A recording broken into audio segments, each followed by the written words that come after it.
बोलिए मोर मुकुट बंसी वाले की जय।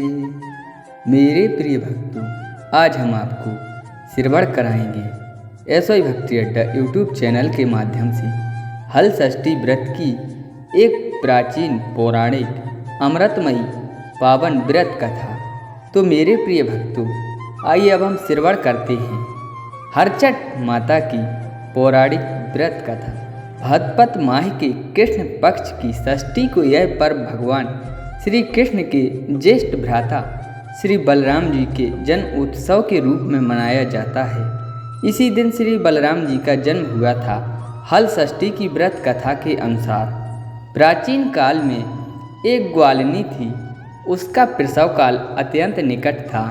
एक ओर वह प्रसव से व्याकुल थी तो दूसरे ओर उसका मन गौरस दूध दही बेचने में लगा हुआ था।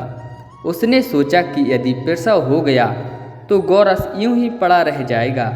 यह सोचकर उसने दूध दही के घड़े सिर पर रख और बेचने के लिए चल दी। किंतु कुछ दूर पहुंचने पर उसे असहनीय प्रसव पीड़ा हुई। वह एक झरबेरी की ऊँट में चली गई और वहां एक बच्चे को जन्म दिया। वह बच्चे को वहीं छोड़कर पास के गांव में दूध दही बेचने चली गई। संयोग से उस दिन हल षष्ठी थी। गाय भैंस के मिश्रित दूध को केवल भैंस का दूध बताकर उसने सीधे साधे गांव वालों में बेच दिया। उधर जिस झरबेरी के नीचे उसने अपने बच्चे को छोड़ा था, उसके समीप ही एक किसान खेत में हल से जोत रहा था। अचानक उसके बैल भड़क उठे और हल का फरसा शरीर में घुसने से वह बालक मर गया। इस घटना से किसान बहुत दुखी हुआ, फिर भी उसने हिम्मत और धैर्य से काम लिया।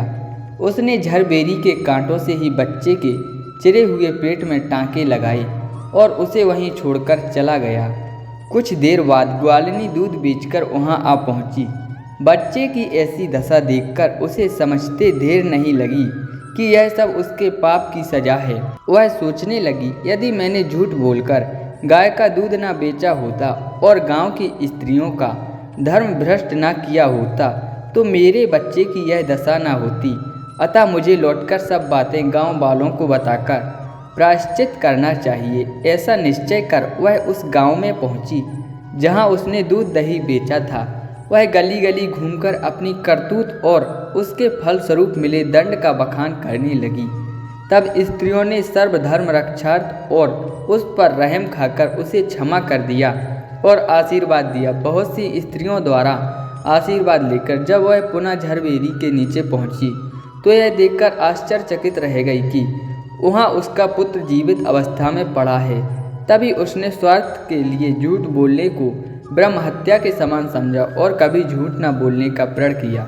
इस घटना के बाद से ही ललही छठ हल षष्ठी हर छठ की कथा लोकप्रिय है। साथ ही हल षष्ठी हर छठ का पर्व मनाया जाने लगा।